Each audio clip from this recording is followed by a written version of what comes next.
Amém. Graças ao Senhor pela sua palavra, amém, irmãos? Louvado seja o Senhor. O Senhor tem se dispensado para nós abundantemente por meio da sua palavra, por meio desse ministério. Nessa semana, mais uma vez, o título da mensagem é A Graça. Embora durante a semana não se fale muito sobre graça, né? Na verdade, o encargo da semana está mais voltado às questões práticas de como viver a vida da igreja, de como obter um bom crescimento de vida. E aí sim, na próxima semana é que se vai entrar bem propriamente dito na graça. Mas aqui em Colossenses 1, nós temos já disputado bastante desses versículos e eu queria adentrar esse ponto aqui que chamou minha atenção.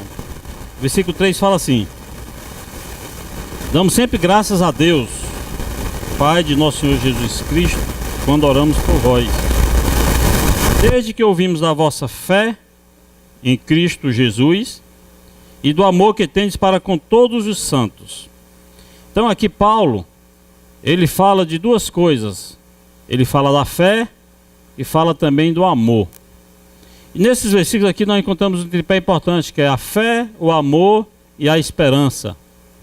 Mas nesses dois primeiros ele fala da fé em Cristo Jesus e também do amor que tens para com todos os santos. Esse amor aqui, ele é um amor que não faz diferenciação. É o amor que nós temos para com todos os santos, independente de uma afinidade, de uma aproximação. É o amor para com todos os filhos de Deus.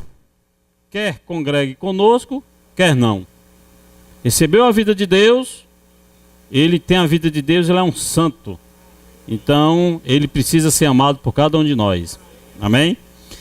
E aqui, Paulo fala dessa fé e desse amor que os irmãos em Colossos tinham. E o 5 ele fala o porquê que os irmãos tinham essa fé em Cristo Jesus e o porquê que eles mantinham esse amor para com todos os santos. O 5 ele fala: por causa da esperança que vos está preservada nos céus. Então, irmãos, a fé que em nós habita, a fé que está em nós, essa fé subjetiva, a qual nós precisamos trabalhar sempre para que essa fé ela cresça. E também esse amor para com todos os irmãos, nós precisamos cultivar em nós por causa da esperança que vos está preservada nos céus. E que esperança é essa, irmãos? Qual é a esperança que está preservada no céu para cada um de nós? Nós precisamos estar muito claro que a esperança é essa, porque de acordo com esse contexto, essa esperança é justamente o que leva os irmãos a ter essa fé e também a ter esse amor para com todos os santos.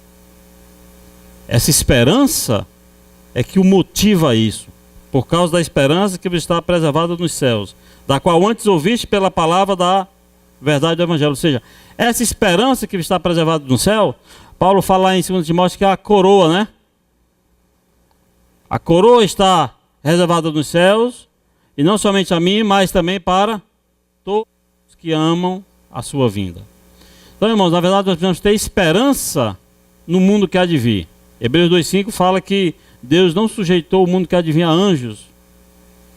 Então, irmãos, nossa meta, o nosso alvo, precisa ser reinar com o Senhor. Precisa herdar o mundo que há de vir e reinar com Cristo durante os 1000 anos. Essa precisa ser a nossa visão. Essa visão precisa governar toda a nossa vida. Por causa dessa visão e por causa dessa esperança que os irmãos tinham, eles alimentavam essa fé e mantinham também o amor para com todos os santos. Amém? Então, caso eu não consiga ainda amar todos os santos, eu preciso ponderar a esperança que está reservada no céu para cada um de nós. Amém? Louvado seja o Senhor. Continuando no versículo 5, ele fala, né? Da qual antes ouvistes pela palavra da verdade do Evangelho, que chegou até vós.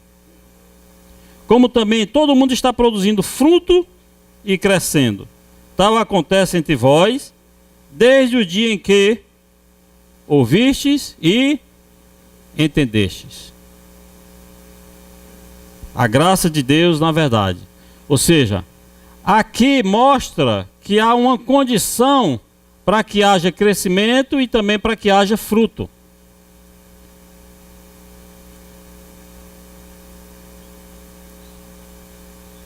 É desde o dia que ouvistes e entendeste a graça de Deus na verdade. Então, irmãos, por um lado, nós precisamos estar ouvindo a palavra, estar sendo suprido pela palavra. Mas também, por outro lado, nós precisamos estar entendendo. Somente ouvir e não entender não vai nos levar a crescer, nem tampouco a dar fruto. Então nós temos 3 estágios. Eu falei essa palavra, acho que há uns 15 dias atrás lá na Maracapé, mas tinha pouca gente. Eu vou aproveitar para adentrar também um pouquinho nesse ponto aqui. Nós temos 3 pontos importantes, 3 passos. Primeiramente, ir a uma reunião da igreja. Segundo, ouvir a palavra. E o terceiro é compreender essa palavra. Muitos irmãos não conseguem vir, são subjugados por outros fatores externos, não conseguem estar aqui nas reuniões, então por conta disso não ouvem a palavra.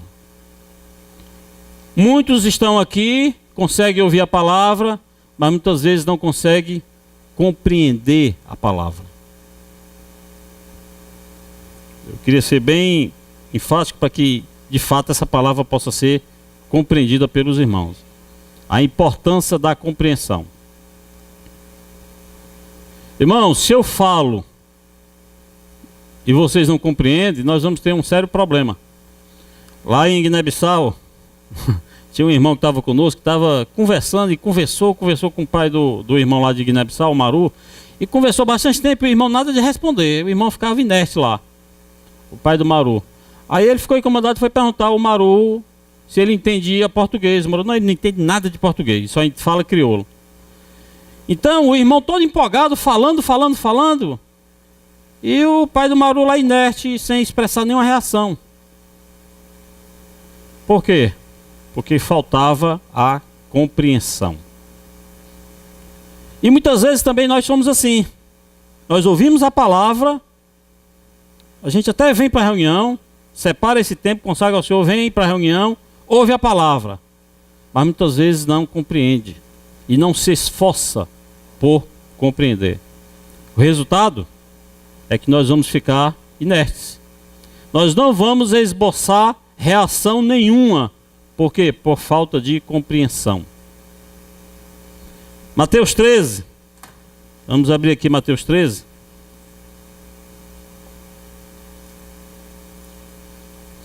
Aqui em Mateus 13, o Senhor falando da parábola da semeadura, ele deixa muito claro isso.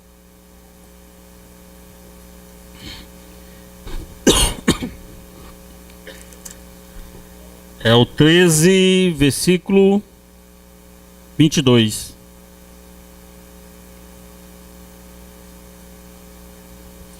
Vamos ler todos juntos esse aí? Mateus 13, versículo 22.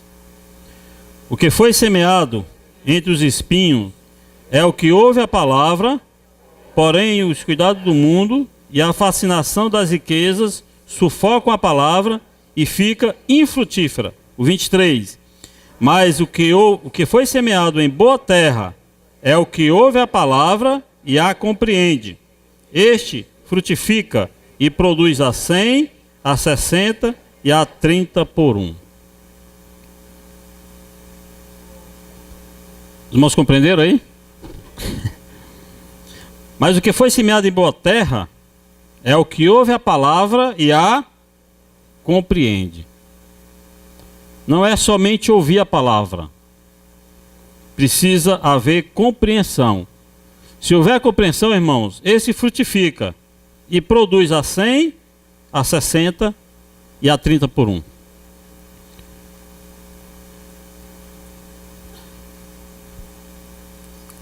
Outro exemplo aqui também, Atos 8.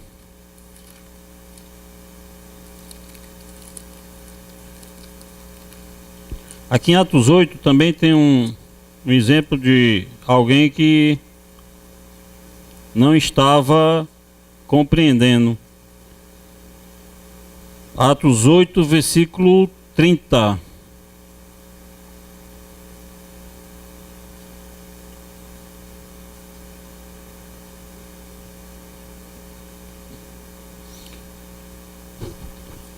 Versículo 30 fala assim: correndo Filipe, ouviu ler o profeta Isaías e perguntou. Vamos ler todos juntos? Compreendes o que vem lendo?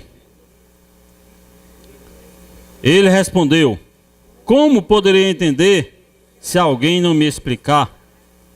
E convidou Filipe a subir e a sentar-se junto a ele. Então, às vezes, até há um esforço em nós para buscarmos o Senhor, irmos às reuniões, ouvirmos a palavra ou ler a palavra.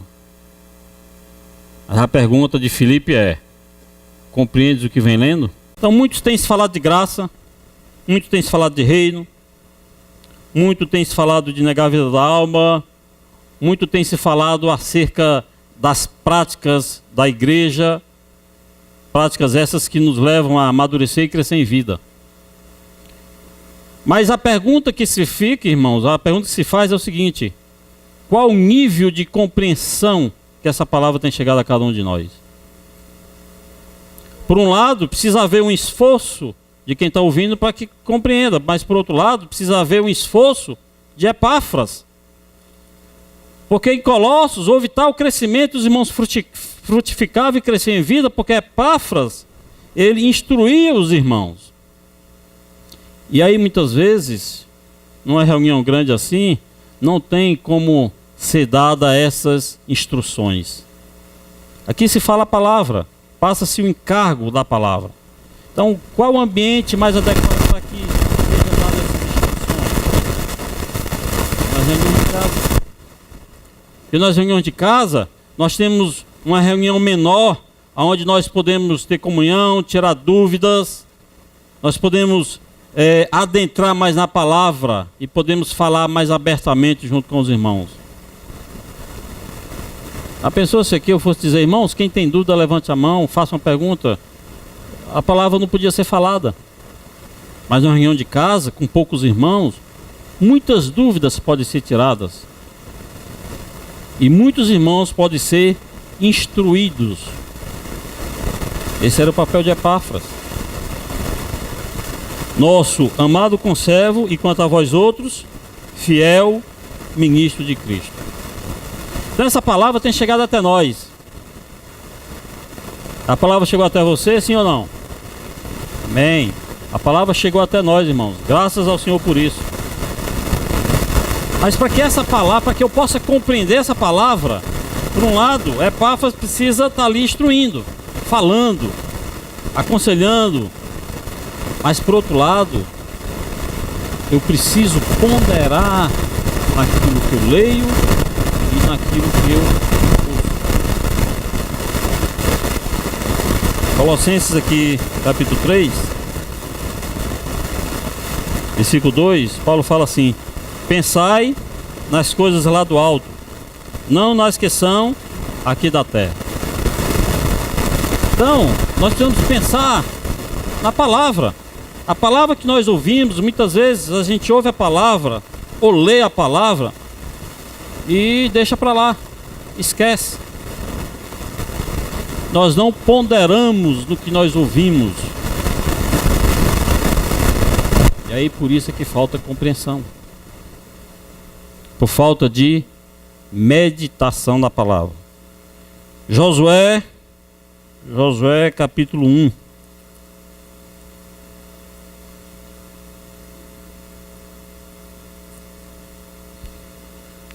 Ó Senhor Jesus, amém. Josué capítulo 1, versículo 8.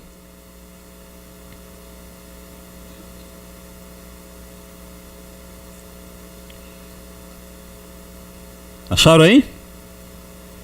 Josué capítulo 1, versículo 8. Vamos ler todos juntos. Não cesses de falar deste livro da lei.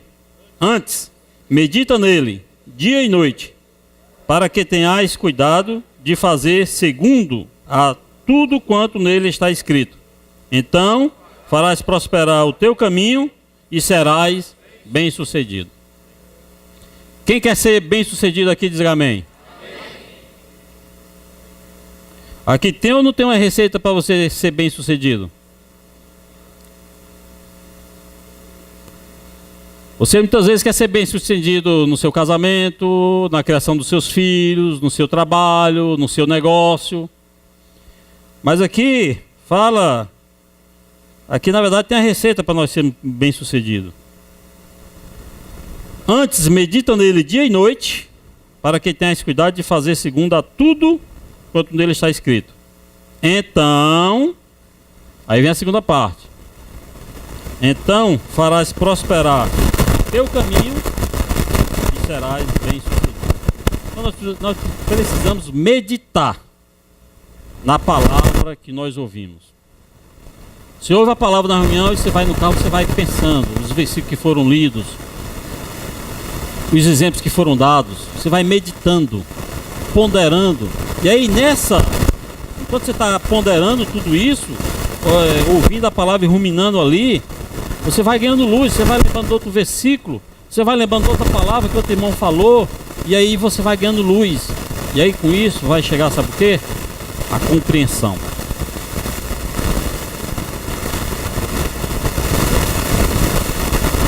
Vamos abrir aqui Salmo 119.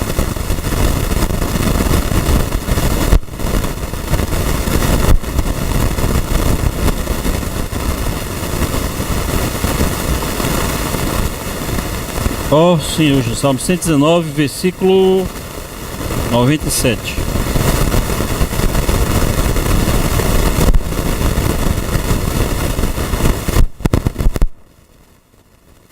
Vamos ler todos juntos? Quanto amo a tua lei, é a minha meditação todo o dia. Aqui onde tem lei, entenda-se palavra, né? Porque naquela época a palavra, na verdade, era a lei mosaica. Então aqui está dizendo o seguinte, o salmista diz: o quanto que eu amo a tua palavra é o tanto que eu medito todo o dia. Você tem meditado na palavra? Uma coisa é você ler a palavra, outra coisa é você ouvir a palavra e outra coisa é você meditar na palavra. Então, o tanto que você ama a palavra é o tanto que você medita.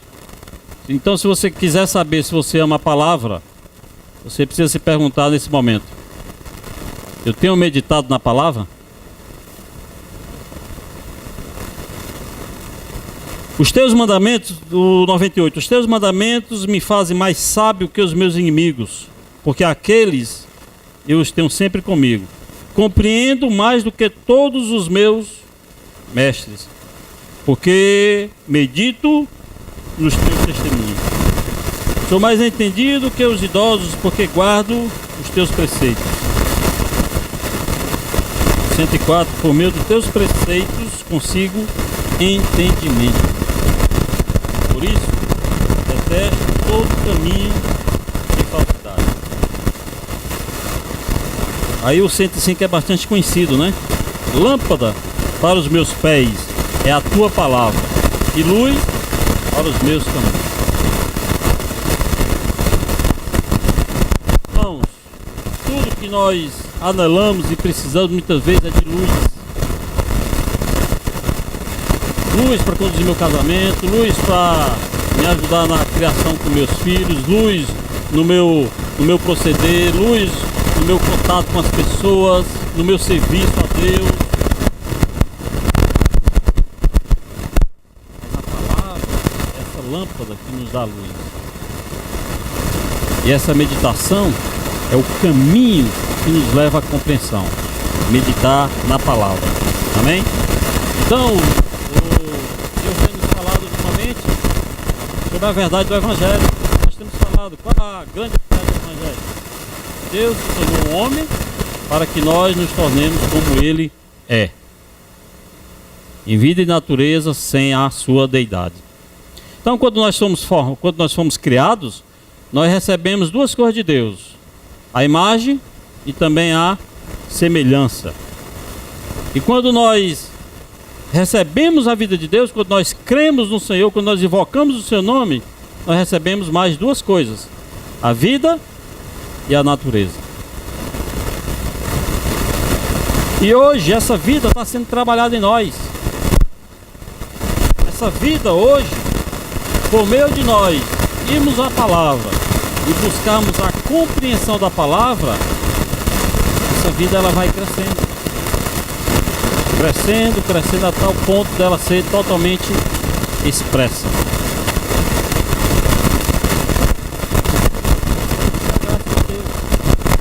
Graça de Deus sendo acrescentada a nós, graça a Deus. Você tem entendido graça? Irmãos, Paulo certa vez estava orando a Deus, pedindo para que Deus tirasse o espinho da carne, e a resposta que Deus deu para ele foi: a minha graça te basta. Nós temos que desfrutar a graça ao tal ponto de nós podermos dizer: Senhor, a tua graça me basta. Porque a graça de Deus é Ele mesmo sendo acrescentado a nós. Oh Senhor Jesus. E quando isso acontece, irmãos, quando isso acontece, a nossa humanidade ela é elevada. Nós muitas vezes queremos expressar Deus. Nós muitas vezes queremos passar Deus para as pessoas, queremos ajudar as pessoas, mas muitas vezes esquecemos de um fato importantíssimo: a nossa humanidade. Nós até queremos ter uma divindade, mas esquecemos que nós precisamos também da nossa humanidade. Como que eu vou expressar uma divindade? Como que eu vou expressar Deus se eu não tenho uma humanidade trabalhada? Então a graça de Deus sendo acrescentada a nós todos os dias, né? Deus sendo acrescentado a nós, isso vai fazer com que um dia, de tanto recebermos essa graça, nós consigamos expressar Deus. Aí o que vai acontecer é que as pessoas vão olhar para nós e vão conseguir enxergar Deus. Elas vão procurar socorro em cada um de nós.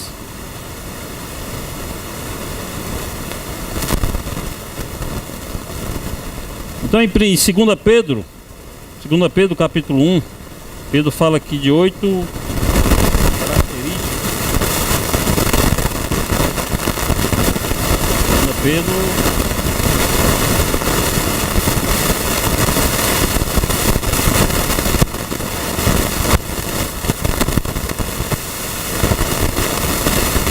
capítulo 1, versículo 3.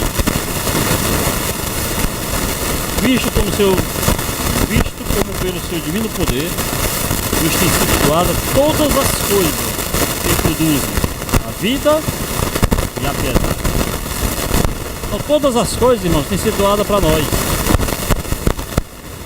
Pelo conhecimento completo daquele que nos chamou para a sua própria glória e virtude, pelas quais nos têm sido doadas suas preciosas e muito grandes promessas, para que por elas nos torneis participantes na natureza, livrando-nos da corrupção das paixões cada um. Por isso mesmo, vós reunindo toda a vossa diligência, associai com a vossa fé a virtude. Então, tudo começa pela fé.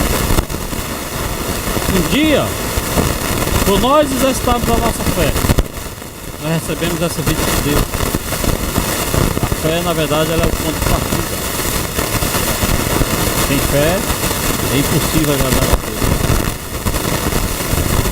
Então a fé é o ponto de partida. Por quê? Porque nós cremos naquilo que nós não vemos.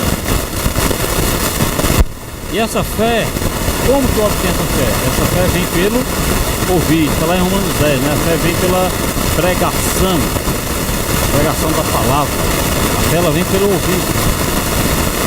fé, ela não é pensamento positivo. Ah, vamos todos pensar positivo, vai dar certo, vai dar certo. Não é fé. Embora algumas pessoas assim achem que é fé e chamem de fé. A fé vem pelo ouvir. Vocês estão ouvindo a palavra de Deus hoje? Então a fé, ela está sendo acrescentada em você. Então, a fé é o ponto de partida. E essa fé, ela precisa ser associada à virtude. A fé por si só, ela não consegue expressar Deus. Eu posso ter tamanha fé, mas a fé por si só não consegue expressar Deus. Essa fé precisa a virtude. E o que é virtude? Virtude é uma qualidade moral, um atributo positivo de um indivíduo, é um procedimento, é um comportamento. Então essa fé precisa ser associada à virtude. Como que a minha fé está crescendo e eu minto para os irmãos? Ou eu prometo alguma coisa e não cumpro? Fica contraditório, né? Então essa fé precisa ser associada à virtude. Com a virtude, o conhecimento. Esse conhecimento é o conhecimento do Filho de Deus. Esse conhecimento não é um conhecimento somente de ouvir falar, mas é o conhecimento íntimo. É um conhecimento de sempre estar ali tendo comunhão com Deus. Esse conhecimento é um conhecimento prático e diário. De ir à palavra e de todos os dias ter comunhão com o Senhor por meio da oração. Amém? Esse é um conhecimento bem subjetivo. Por falta de conhecimento, nós muitas vezes não conseguimos agradar. Nós queremos agradar a Deus, nós queremos servir a Deus. Mas para que eu possa agradar a Deus e servir a Deus, eu preciso primeiro conhecer a sua vontade. Conhecer todos os seus desígnios. Por falta de conhecimento, irmãos, nós nos esforçamos para agradar, mas nós não conseguimos agradar. Então esse conhecimento aqui precisa ser diário, né? Com conhecimento, o domínio próprio. Esse domínio próprio aqui é justamente você levar o seu ego para a cruz. É justamente negar a vida da alma. Nós precisamos nos dominar. Nossa vontade, nossa emoção, nossos conceitos, nossas opiniões. Porque, irmãos, muitas vezes nós expressamos Deus quando nós falamos, no contato com as pessoas. Quando eu falo, eu expresso. Mas muitas vezes nós expressamos muito mais nas nossas reações.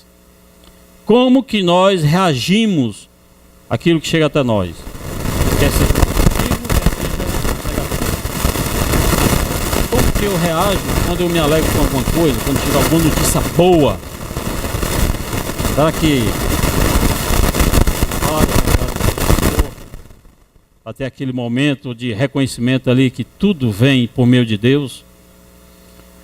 Ou numa situação adversa, sou fechado no trânsito, alguém levanta alguma calúnia sobre mim, um falso testemunho, como que eu reajo a isso?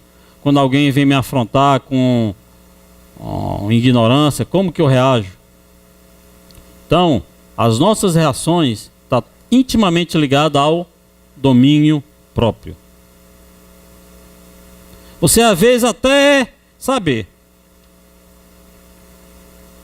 você se irar, se chatear com alguma coisa, até aí não é pecado. Acontece alguma coisa e você se irou. Puxa. Mas quando você expressa, quando você fala, você externou. E aí, irmãos, nessa hora que nós precisamos ter o domínio próprio, associado à nossa fé. E com o domínio próprio, a perseverança. Na verdade, nós precisamos perseverar em ter domínio próprio. Como o Senhor fala lá em Lucas, ele fala diferente, né? Dia a dia, tome a sua cruz e siga-me. A cruz que eu peguei ontem, ela não serve para hoje. Hoje eu tenho que tomar a cruz de novo. Eu preciso perseverar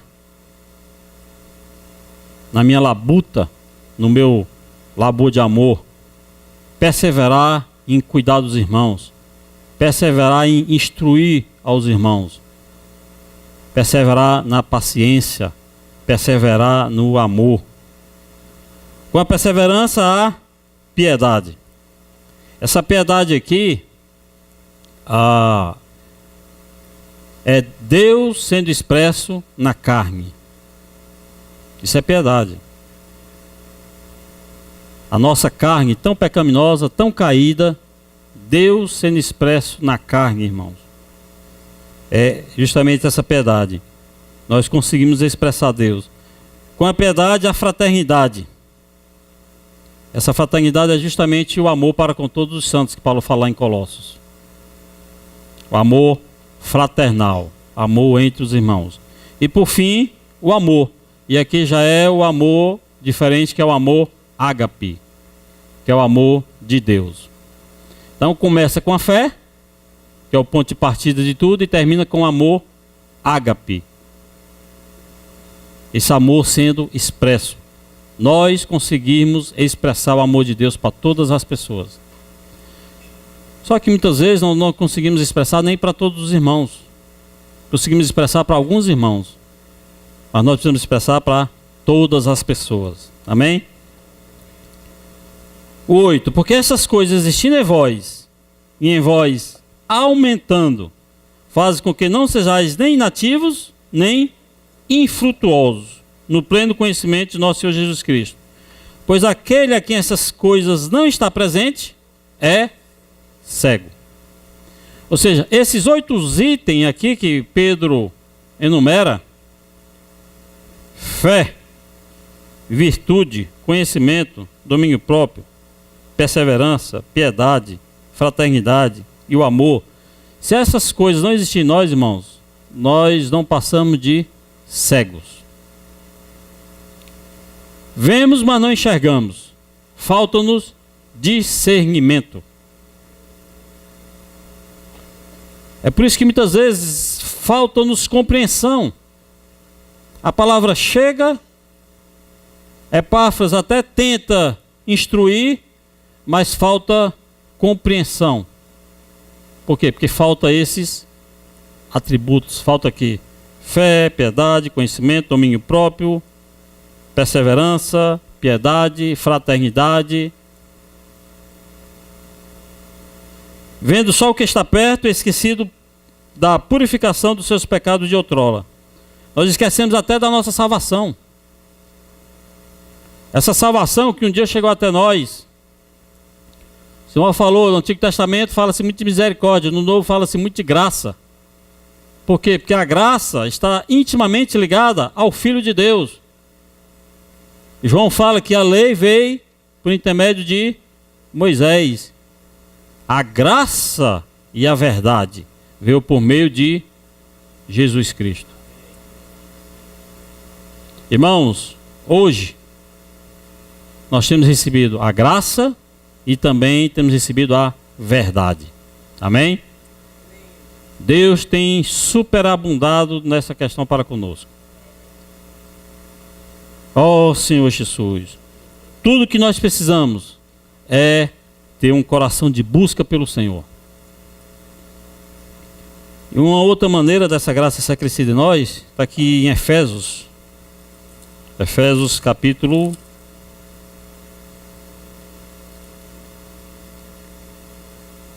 4:17. Vamos ler todos juntos? Vamos ficar de pé e vamos ler esses versículos?